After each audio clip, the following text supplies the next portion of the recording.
굶어보면 안다 밥이 하늘인 것을, 목마름에 지쳐보면 안다 물이 생명인 것을, 코 막히면 안다 숨쉬는 것도 행복인 걸, 일이 없어 놀아보면 안다 일터가 낙원인 것을, 아파보면 안다 건강이 엄청 큰 재산인 것을, 잃은 뒤에 안다 그것이 참 소중한 걸, 이별하면 안다 그이가 천사인 걸, 지나보면 안다 고통이 추억인 걸. 김홍신 씨가 쓴 글 중에 한 부분을 제가 읽어드렸습니다. 그렇습니다, 여러분.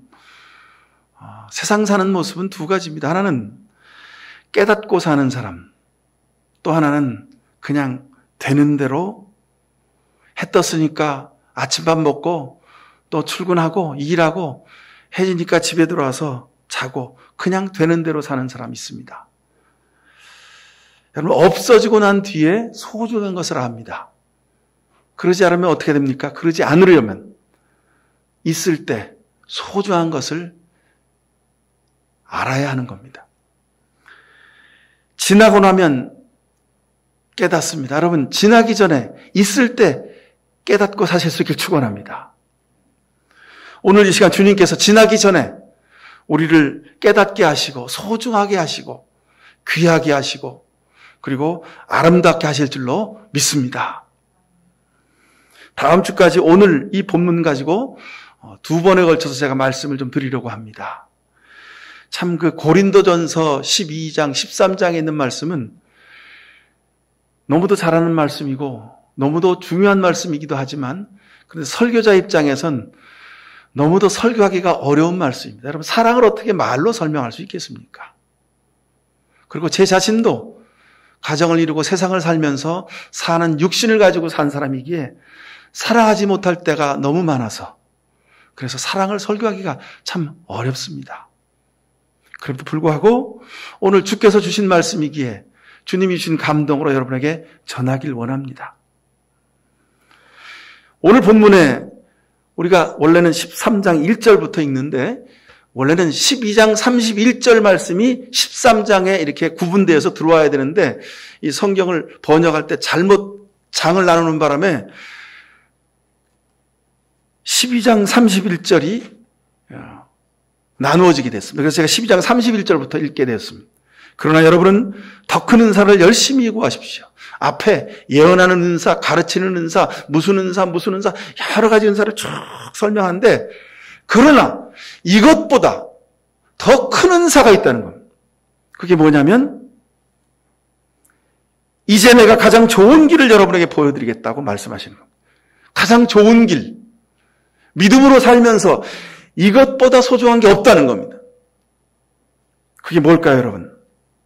오늘 성경은 읽지 않았습니다만 13장에 13절에 믿음, 소망, 사랑 이 세 가지는 항상 있을 것인데 그 중에 제일은 사랑이다 이렇게 말씀하셨습니다. 사랑이라는 겁니다.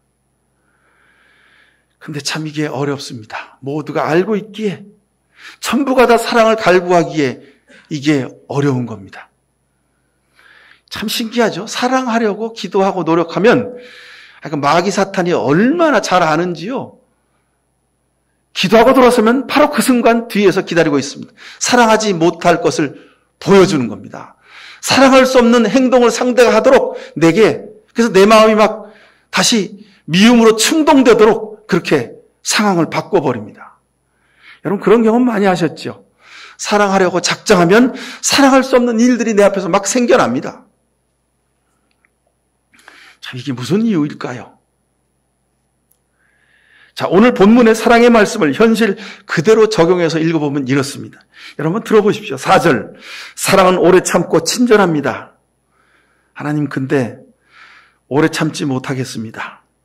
무뚝뚝하고 툭툭거릴 때가 더 많습니다. 사랑은 시기하지 않으며 뽐내지 않으며 교만하지 않습니다. 하나님 그런데 나도 모르게 시기하게 되고 질투하게 되고 교만이 하늘을 찌릅니다. 5절. 사랑은 무례하지 않으며 자기의 유익을 구하지 않으며 성을 내지 않으며 원한을 품지 않습니다. 하나님 그런데 저는 날마다 무례합니다. 가깝다는 이유로 함부로 대합니다. 화를 잘 냅니다. 마음속에 미움을 품고 비난할 때가 더 많습니다. 6절. 사랑은 불의를 기뻐하지 않으며 진리와 함께 기뻐합니다. 하나님, 그러나 제 삶은 현실적인 이익 때문에 불의한 것과 타협할 때가 너무도 많습니다. 8절, 사랑은 없어지지 않습니다. 변하지 않습니다.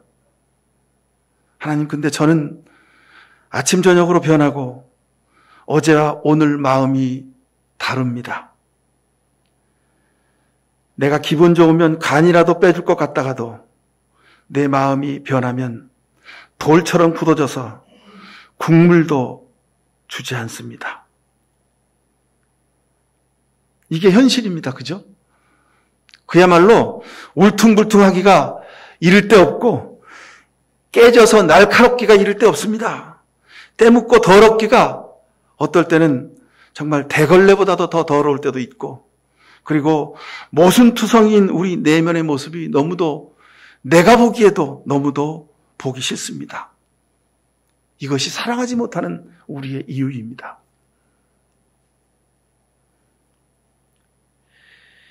유년 시절에 부모로부터 학대를 받았던 자녀들은 어른이 된 다음에도요, 자기 자녀를 확대할 확률이 3배가 높다는 것이 심리학의 공통적인 이야기입니다. 알코올 중독, 약물 중독, 섹스 중독, 도박 중독, 이런 중독증에 걸려있는 부모 밑에서 자란 아이들은 중독증에 걸릴 확률이 2배가 더 높다는 겁니다. 이렇게 자라는 우리 속에는요, 몇 가지 성인 아이의 얼굴이 있습니다. 심리학자 휴 미실단이라는 사람이 몸에 밴 어린 시절이라는 아주 얇은 책을 저술을 했는데요. 그 책 속에 처음으로 성인 아이라는 단어가 인용이 됐고, 그리고 지난 한 30년 동안 우리가 많이 사용하고 있습니다. 그런 사이에 우리 주변에도 보면 동네에 신경정신과라는 팻말이 많이 붙어 있죠. 그죠? 전에는 없었습니다. 청량리에만 있고 그런 줄 알았는데 요즘은 우리 주변에 신경정신과가 많이 있어요. 그만큼 마음이 아픈 사람들이 많다는 증거입니다. 왜 아픕니까, 우리가? 우리 마음이 왜 아픕니까? 우리 속에 있는 어린 시절의 그 추억, 기억, 아픔, 상처들이 나를 성인아이 되게 했습니다. 그래서 나이는 30, 40, 50, 60, 70 됐는데 마음속에 7, 8살짜리, 9살짜리, 10살짜리 성인아이가 딱 또아리를 틀고 앉아서 나를 조종하는 거예요. 이게 우리 마음이 아픈 이유입니다. 사도 바울은 이런 모습을 보고 이미 2000년 전에 고린도 교회 교인들이 막 성령 충만했습니다. 막 성령 충만해서 저들이 막 방언 기도를 하면 사람들이 다 같이 방언하고 막 아픈 사람 손대고 기도하면 막 다 낫고 막 성령 충만한 교회가 고린도 교회였습니다. 근데 사도 바울이 가만히 보니까 한심하거든요. 성령 충만했다고 하는 사람들이 장로, 권사, 집사, 행여 복음 증거자인 주의 백성들이 어린아이 짓을 하고 있는 거예요.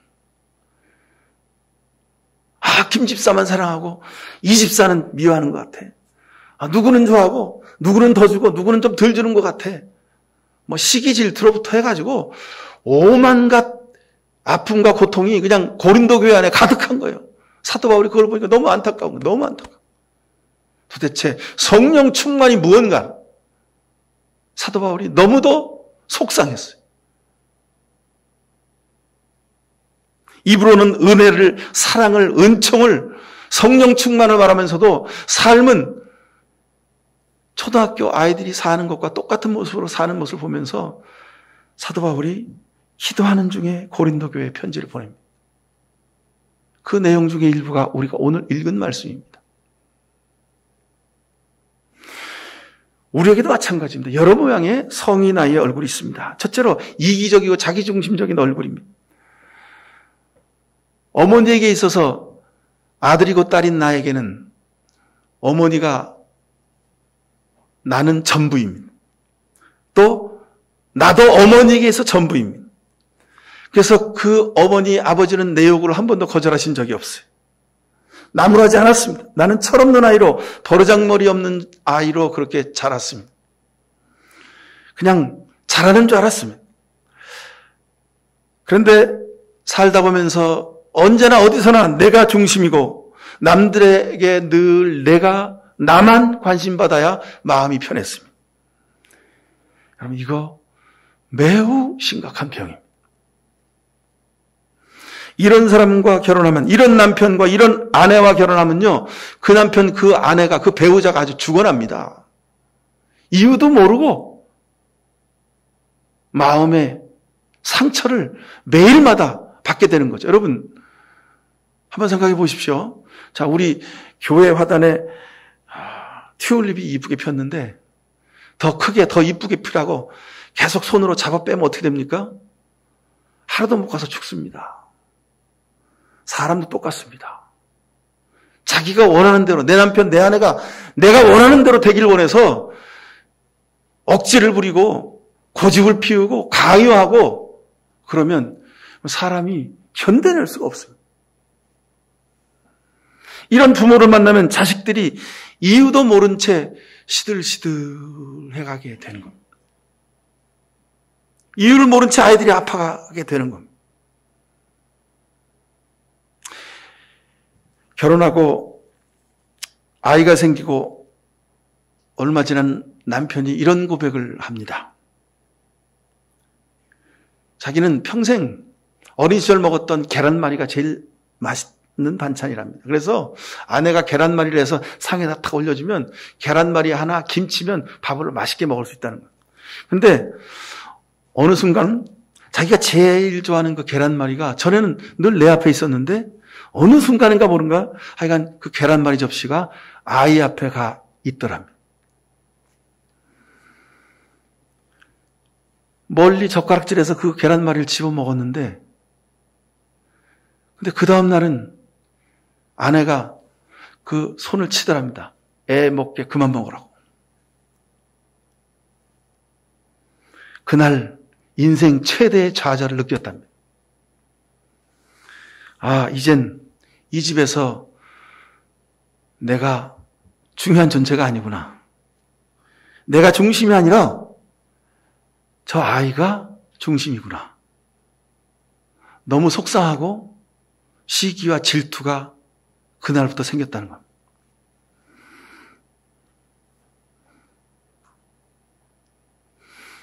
사회에서는, 회사에서는 인정받고 열심히 살았는데 이제 집에 들어오면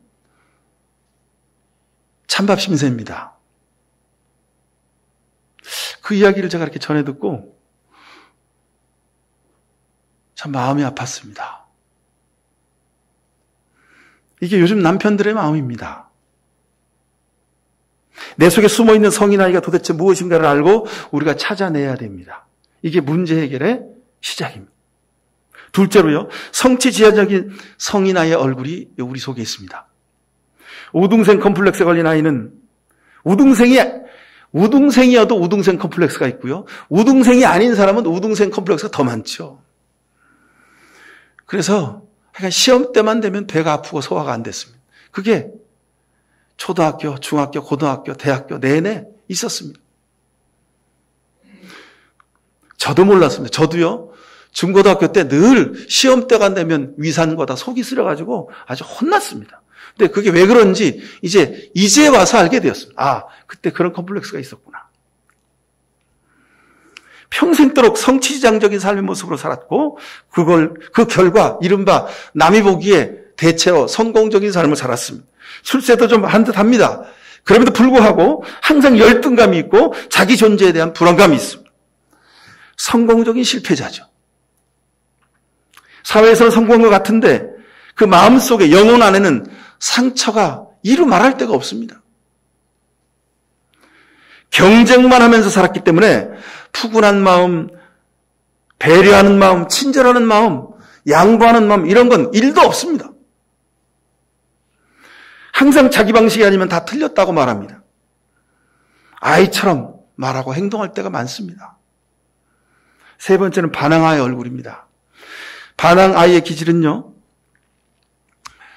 어릴 때 부모님으로부터 만들어지는 겁니다. 부모가 지나치게 정직하게, 지나치게 똑바르게, 지나치게 말씀대로 살기를 강요합니다. 그래서 아이는 늘 불만입니다. 아이는 아이인데 아이한테 집사, 권사, 장로, 목사처럼 살라고 요구합니다.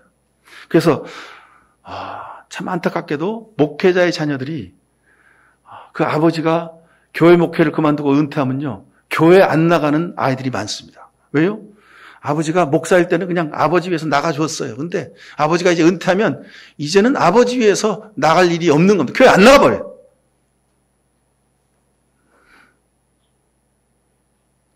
아이들이 매사에 반항적인 이유가 이겁니다. 또 유약한 부모 밑에서 살아가는 아이들은요, 절제하지 못하는 성인 아이의 얼굴을 가지고 삽니다. 방치형 부모 밑에서 살아가는 아이는요, 고독한 외로운 성인 아이의 얼굴을 이 마음속에 간직하고 있습니다. 그래서요, 항상 그 결핍을 채우려고 늘 밖으로 돌아다닙니다.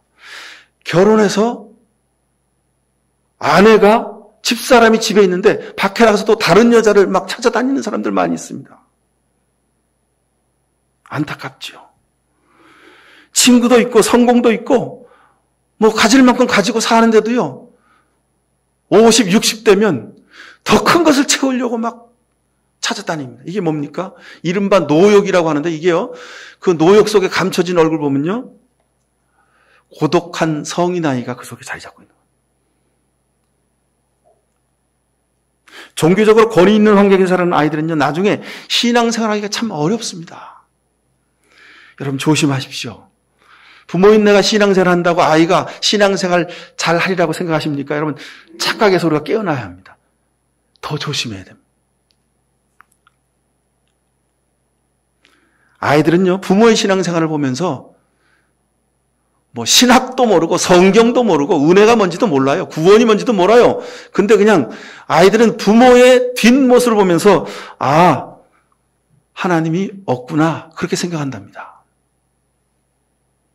왜냐하면 어린 자신의 눈으로 보기에 우리 부모님은 하나님이 살아계시다면 저렇게 살면 안 되는 거예요. 그러니까 아이들 눈으로 마음에 하나님은 없는 거구나, 그렇게 판단한다는 거예요. 어릴 때는 부모의 강요에서 교회도 다니고 신앙생활도 하지만 어른이 되면 교회를 떠나간 이유가 여기 있습니다. 아이들의 눈은 정확합니다. 이 고백을 제가 한 20년 전에 눈물 흘리는 거 아버지, 어머니가 엄마, 아빠의 소리를 통해서 들었는데 얼마나 가슴이 아프던지요. 여러분, 우리 자신과 우리 가정의 모습은 어떻습니까? 어릴 때부터 몸에 밴 구부러지고 상처난 그 성품, 그 마음, 어떻게 우리가 바르게 펴고 그 상처를 치료할 수 있을까요? 이걸 우리가 정확히 보고 치료해야 내가 진정한 아버지로, 진정한 엄마로 거듭날 수 있습니다. 이거 모르고 그냥 지나가면요, 내가 믿는 하나님 때문에 우리 아이들이 하나님을 등지게 되어 있습니다. 내가 이룬 성공 때문에 우리 아이들이 완전히 망가지게 되어 있습니다. 먼저 우리의 과거를 치유받아야 합니다. 여러분, 과거는 지나간 화살입니다. 근데 그 지나간 화살이 자꾸 지금도 내 가슴에 박혀 있어요. 왜 그럴까요? 이 과거를 해결하는 유일한 방법은요, 따지고 계산하고 잘잘못을 가리는 그것을 넘어서야 합니다. 이것을 해결하는 유일한 방법은 용서입니다. 근데 사람은 용서할 수 없어요. 왜요? 나도 상처가 있고 저 사람도 상처가 있기 때문에 그 상처 때문에 서로 용서가 안 되는 거예요. 저 사람 속에 지나간 내 옛날의 아버지의 모습이 있고 어머니의 모습이 있고 내 모습 속에 지나간 상처와 아픔이 가득가득 쌓여있는데 그게 어떻게 용서가 됩니까? 안 됩니다, 여러분. 십자가만이, 예수님만이 용서하시고 덮어주시고 치료해 주실 수가 있습니다. 용서하는 능력을 가지고 태어난 사람 아무도 없습니다. 여러분, 내게는 용서할 능력이 없습니다. 그러나 용서를, 생명을 다해서 십자가에 이루신 예수님에게 용서를 배울 수 있습니다. 그분이 우리에게 용서의 은혜를 내려주실 수가 있습니다. 세상 어디에서도 용서를 가르쳐주는 학교는 없습니다. 초등학교, 중학교, 고등학교, 대학교에서도 용서를 가르치지 않습니다. 심지어 교회에서도 용서를 가르치지 않습니다. 왜요? 우리가 다니는 교회는, 이 지상에 눈에 보이는 교회는요, 축복만을 가르치기 때문에 그렇습니다. 어떻게 하면 예수 믿고 구원받아서 축복을 누리느냐, 이것만을 가르치는 것이 교회가 되어버렸습니다. 여러분, 교회는 다른 거 다 못 배우더라도, 다른 훈련은 하나도 못 받더라도, 여러분, 용서는 배우는 곳이 되어야 합니다. 우리 교회가 이런 교회가 될 수 있기를 간절히 축원합니다.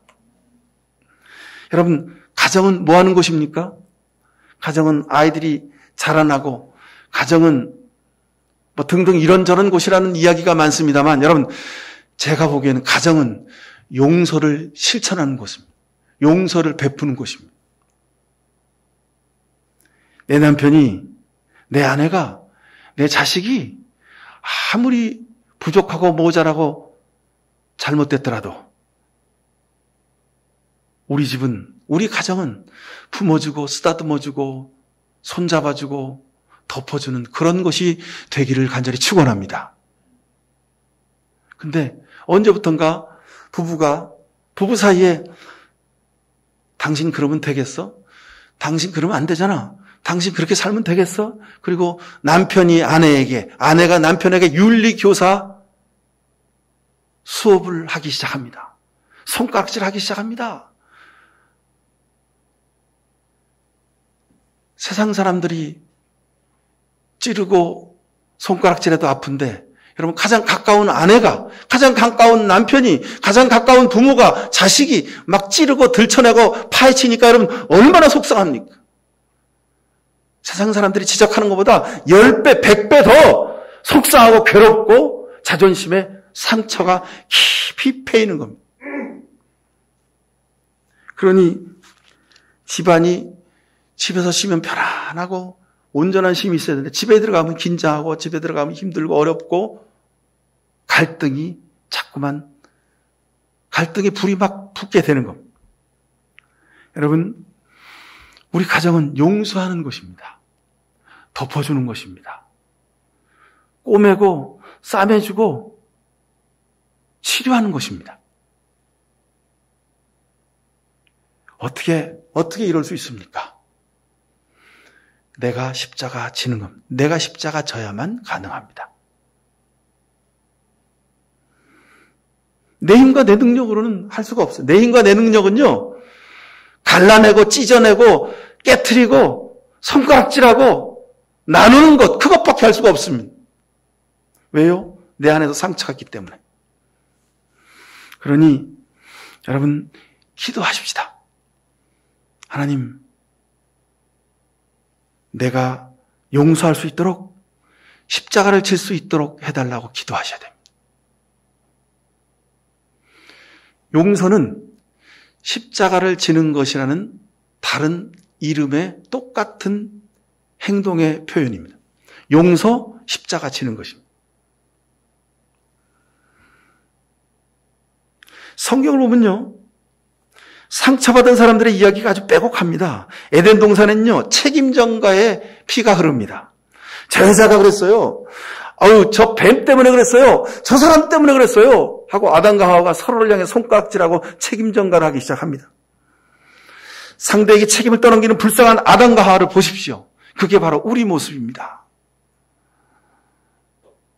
가인과 아벨한테는요, 형제 간의 질투가 얼마나 무섭고 대단한지를 볼 수 있습니다. 형제간의 질투 때문에 어떻게 됐습니까? 형이 아우를 죽이는 일까지 일어납니다. 아브라함의 가문에는요, 거짓말의 피가 흐릅니다. 자기 아내를 누이라고 거짓말합니다. 왜요? 자기가 죽을까 봐. 이런 세상에 못난 이런 놈이 어디 있습니까? 아내 때문에 자기가 대신 죽어도 모자를 판인데 자기가 살려고 아내를 자기 누이라고 그렇게 속이는 겁니다. 거짓말하는 겁니다. 다음에는 그 아들 이삭이 자기 아내를 누이라고 또 거짓말합니다. 아버지가 한 것을 그대로 빼닮는 거죠. 이삭의 아들 야곱은요, 눈먼 아버지를 속이고 축복을 가로챕니다. 그 자식들은 자기 동생 요셉을 죽으라고 우물에 던져놓고 아버지한테 가서 거짓말합니다. 콩 심은 데 콩 나고 팥 심은 데 팥 나는 겁니다. 또한 성경에 보면 아주 그냥 편가르는 그런 피가 아주 넘쳐 흐르는 것을 볼 수 있습니다. 아브라함은 이스마엘보다 이삭을 더 사랑했습니다. 편애했습니다. 이삭은 에서를 편애했고 리브가는 야곱을 편애했습니다. 야곱은 라헬을 편애했고 자녀들 가운데 요셉만을 편애하는 그런 편애의 피가 흐르고 있었습니다. 여러분, 여자만 질투가 있다고 여러분 아닙니다. 남자 질투는 더 무섭습니다. 요셉의 형들이 요셉을 미워하고 죽이려 했던 이유가 여기 있습니다. 아버지가, 엄마가 자기들을 편애하니까, 요셉만 사랑하니까 그 충동을 이겨내지 못하고 그냥 우물에 던져버리고 만 겁니다. 죽이고 싶도록 미운 겁니다. 여러분, 요즘에 그 TV에 무슨 그 아이들을 교육하는 그런 프로그램이 있더만요. 오 무슨 박사님이 나와서 이렇게 조언도 해주고 하는 프로그램이 있는데 그 아이들을 관찰하는 카메라가 이렇게 아이들을 찍은 거 보니까 무섭더만요. 큰아이가 여자이고 둘째도 여자이고 셋째도 난 셋째가 남자이고 그런데 큰아이가 둘째 아이를 하여간 기회만 있으면 자기 마음대로 폭행을 하는 겁니다. 어릴 때는 애가 누워있는데 위에 올라가서 막 밟아요. 그냥 막. 무섭더라고요. 누가 그걸 가르쳐 줬겠습니까? 사람 마음속에 질투의 마음이 그렇게 무서운 겁니다. 편애를 받은 아이들은 질투심이 강합니다. 눈치를 많이 봅니다. 성경에도 보세요. 여러분, 지지난주 읽었던 구약 성경에 압살롬 이야기, 아도니아 이야기 여러분 아시죠? 왜 아도니아가 솔로몬에 대항해서 자기가 왕이라고 아버지의 뜻을 어기고 막 나섭니까? 왜 그렇습니까? 질투심 때문에 그럽니다. 아버지가 솔로몬을 사랑하는 거예요. 다윗이 솔로몬을 아주 편애하는 겁니다. 그러니까 그 아들 압살롬과 아도니아가 아버지를 거역해서 압살롬은 쿠데타를 일으키잖아요. 그래서 다윗이 막 도망가잖아요. 다윗의 아버지의 아내들을 막 다 겁탈해버리잖아요. 이게 얼마나 무서운 일입니까? 질투가 나온 결과입니다. 우리 속에 있는 성인 아이가 그렇게 사람을 망가뜨리는 겁니다. 자, 어떻게 치유받을 수 있겠습니까? 전 국민 모두가 신경정신과 다니고 치유상담센터 가서 약 지어 먹고 심리치료 받으면 될까요? 조금 도움은 될 겁니다. 그런데 이보다 더 근본적인 영적인 치유가 필요합니다. 용서의 기도를 꼭 드리십시오. 세상적인 심리학의 도움을 받지만 또 그와 더불어서 꼭 우리가 잊지 말할 것은 용서의 기도를 드려야 합니다. 하나님의 도우심의 기도를 드려야 합니다. 사람의 마음은 나도 어쩔 수 없지만 그러기에 내 마음을 누가 어쩔 수 있겠습니까? 나도 내 마음을 어찌할 수 없는데 내가 어찌 남편의 마음을, 자식의 마음을, 아내의 마음을, 형제지간의 마음을 내가 어찌할 수 있습니까? 아무도 어찌할 수가 없습니다. 그러니 여러분, 하나님의 도우심을 구하실 수 있길 축원합니다. 예수 그리스도의 손길이, 성령의 손길이 그 마음을 만져주셔야 가능합니다. 예수를 모르고 사셨던 우리 부모님을 내가 대신해서 그 부모님의 죄를 내가 고백하고 기도해야 됩니다. 예수를 믿기는 믿었는데 이중적으로 살았던 내 부모의 죄를 내가 대신 고백해야 합니다. 우리 가문에 뿌리 내려 있었던 사탄의 저주를 주님 앞에 자복하고 기도해야 합니다. 우리 가문에 저주의 뿌리를 주님 뽑아달라고.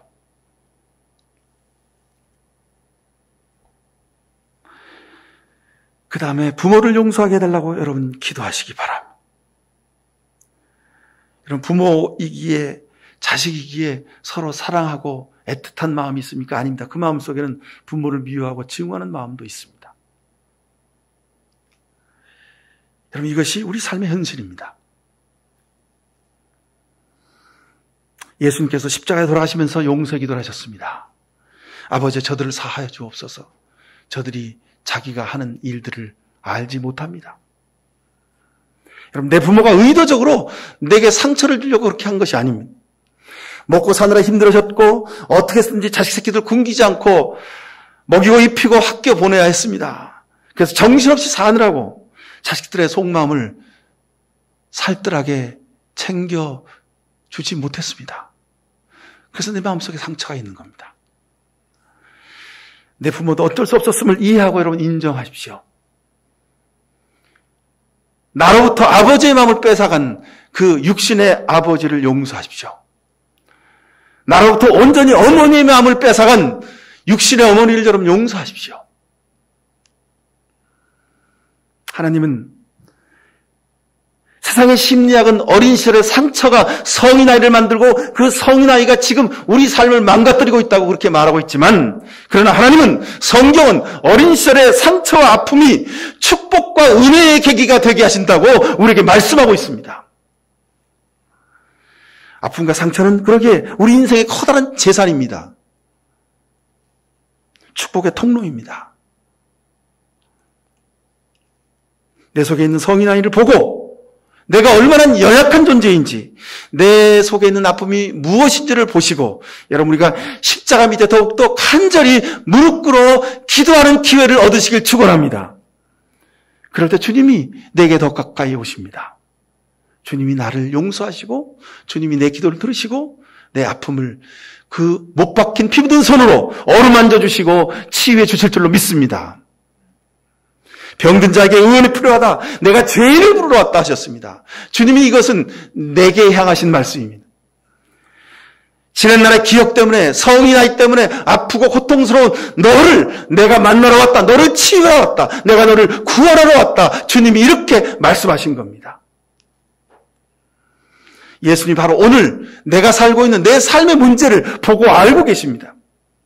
그럼 주님의 손을 잡고 일어서시길 축원합니다. 예수님을 깊이 생각하십시오.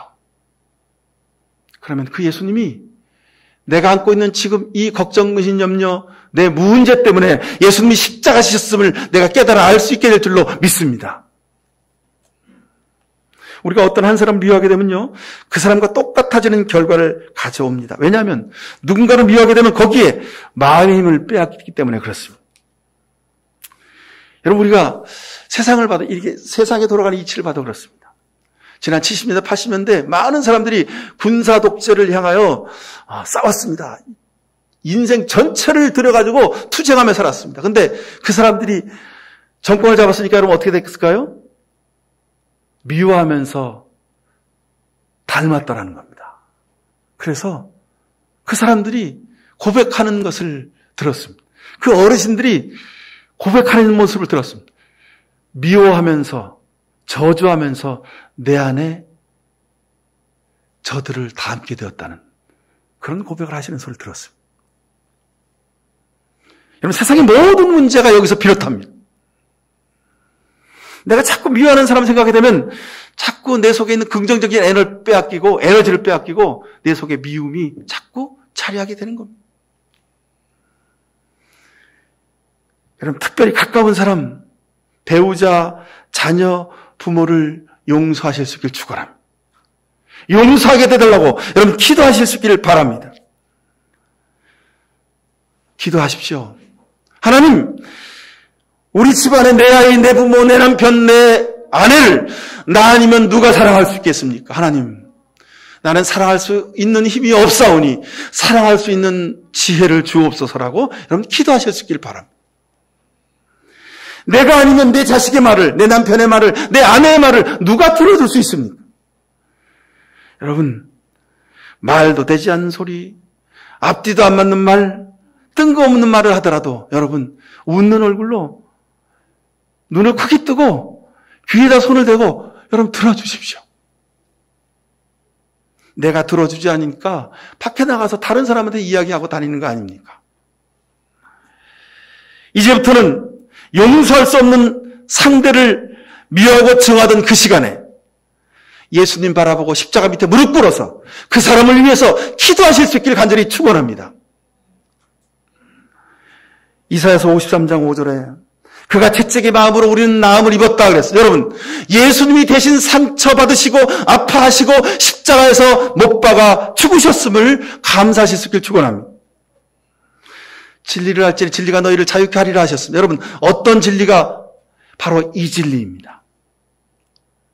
용서하기 위하여 기도하시고 한없이 내게 부족함과 연약함과 상처가 있음을 무릎 꿇어 고백하십시오. 그러면 하나님이 여러분 마음속에 용서의 샘물이 솟아나게 하실 줄로 믿습니다. 여러분 지난날의 아픔과 상처 오히려 감사하십시오. 심리학은 성인 아이가 어쩌다 저쩌다 이렇게 말을 하지만 지난날에 그 성인 아이로 인하여 내가 예수님 만나게 되었고 그로 인하여 내가 부족함을 깨달아 알게 되었고 내가 회개 기도를 하게 되었음을 감사하십시오. 너희가 무엇이든지 땅에서 묶어놓고 살기로 하면 나도 하늘에서 그냥 묶어놓은 채로 있을 것이고 너희가 땅에서 풀고 헤쳐놓으면 나도 하늘에서 다 풀어주겠다고 예수님이 약속하셨습니다. 여러분 용서가 최고의 믿음입니다. 용서가 가장 좋은 사랑이고 용서가 최고의 은혜입니다. 오늘부터 용서할 수 있게 해달라고 기도하며 살아가시길 간절히 축원합니다. 기도하십시다. 사랑의 아버지 하나님, 불쌍히 여겨주옵소서. 입으로는 사랑을 말하고 은혜를 말하고 용서를 말하지만 비난하고 저주하고 미워하며 살았던 지난 날이었습니다. 주님, 다시 주님 십자가 밑에 무릎 꿇습니다. 우리를 불쌍히 여기시고 용서하게 하옵소서. 용서의 힘과 능력을 우리에게 부어주옵소서. 그래서 이 세상 사는 동안 다른 것은 하나도 못하더라도 용서함으로 주의 사랑을 배우고 이루게 하옵소서. 예수 그리스도 이름으로 기도하옵나이다. 아멘. 눈을 들어 세상을 보니, 눈을 들어 우리 가정을 보니, 눈을 들어 우리 마음과 영혼 속을 보니 주님 참으로 안타깝고 부족한 것 투성이입니다. 우리의 아픔과 우리의 눈물을 상처를 주님이 아시오니 주여 용서하게 하시고 사랑의 삶을 살게 하소서. 이런 귀한 결단의 기도를 드리는 이 시간 머리 숙인 모든 주의 백성들 머리 위에 하나님의 사랑과 예수 그리스도의 십자가의 은혜와 우리를 용서하게 하시고 사랑의 일꾼 되게 하시는 성령의 복내심이 이 시간 머리 숙인 모든 주의 백성들 머리 위에와 또 오늘 목양식기로 작정하게 하신 기문아 자매와 그 가정 위에 그리고 눈물과 상처로 아파하는 모든 이 땅, 이 나라, 이 백성들 머리 위에 지금부터 영원히 함께해 주시옵기만을 간절히 축원하옵나이다. 아멘.